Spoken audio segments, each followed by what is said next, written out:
21वीं सदी में सनातन धर्म ही विश्व धर्म होगा। 5 मई 1993। समर्थ सदगुरुदेव श्री रामलाल जी सिया की जय हो।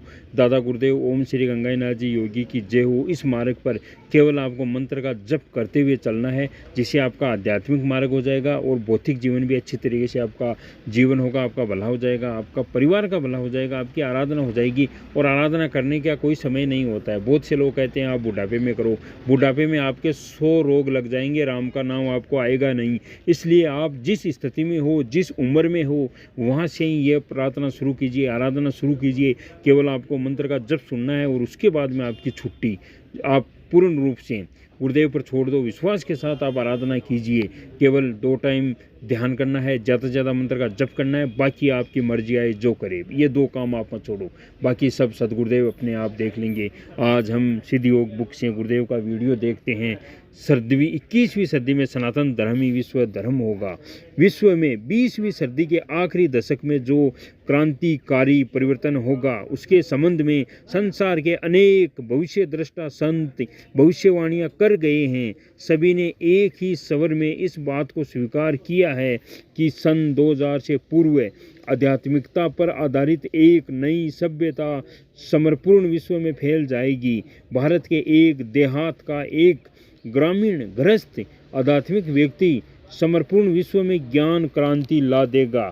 मात्र भाव पर आधारित यह नई सभ्यता देश, प्रांत और जाति की सीमाएं तोड़कर समर्पूर्ण विश्व में अमन चैन उत्पन्न कर देगी। यह मसीहा समर्पूर्ण विश्व को मानवता के एक सूत्र में बांध देगा तथा हिंसा, फूट, दुराचार, कपट आदि संसार से सदा के लिए मिट जाएंगे।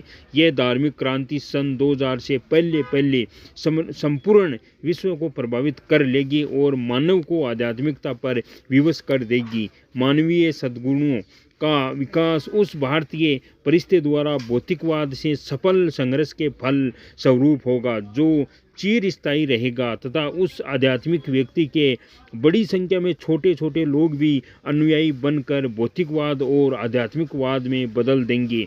उस भारतीय महान आध्यात्मिक व्यक्ति के अनुयायी देखते देखते यह संस्था के रूप में संग्रहित होकर मात्र आत्म बल से समर्पूर्ण विश्व पर प्रभाव जमा लेंगे। उस दिव्य महापुरुष के मानवतावादी विचारों को सुनने के लिए समर्पूर्ण विश्व को बाध्य होना पड़ेगा। इजराइल के प्रोफेसर हरारे के अनुसार भारत 1980 से 2000 के बीच धार्मिक विचार वाले लोगों के द्वारा रूस, अमेरिका, फ्रांस, जर्मनी आदि से भी कहीं ऊंची वैज्ञानिक उन्नति कर लेगा। धीरे धीरे भारत औद्योगिक, धार्मिक और आर्थिक स्थिति से विश्व का नेतृत्व करेगा और उसका विज्ञान ही समर्पूर्ण विश्व को मान्य होगा।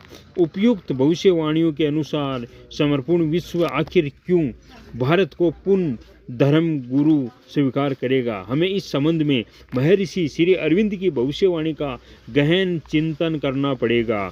महर्षि ने स्पष्ट शब्दों में भविष्यवाणी की है कि भारत जीवन के आगे योग का आदर्श रखने के लिए उठ रहा है। वह योग के द्वारा ही सच्ची स्वाधीनता, एकता और महानता प्राप्त करेगा और योग के द्वारा ही उसका रक्षण करेगा। इस संबंध में महर्षि ने कहा है, एशिया जगत हृदय की शांति का रखवाला है, यूरोप की पैदा की हुई बीमारियों को ठीक करने वाला है। यूरोप में भौतिक विज्ञान, नियंत्रित राजनीति, उद्योग, व्यापार आदि में बहुत प्रगति कर ली है। अब भारत का काम शुरू होता है। उसे इन सब चीज़ों को आध्यात्मिक सत्ता के अधीन करके धरती पर सुरग बसाना है। महर्षि की ये भविष्यवाणी है कि भारत उपयुक्त सभी चीज़ों को आध्यात्मिक सत्ता के अधीन करके धरती पर सुरग बसाएगा। इजराइल के प्रोफेसर हरारे की भविष्यवाणी से मेल खाती है।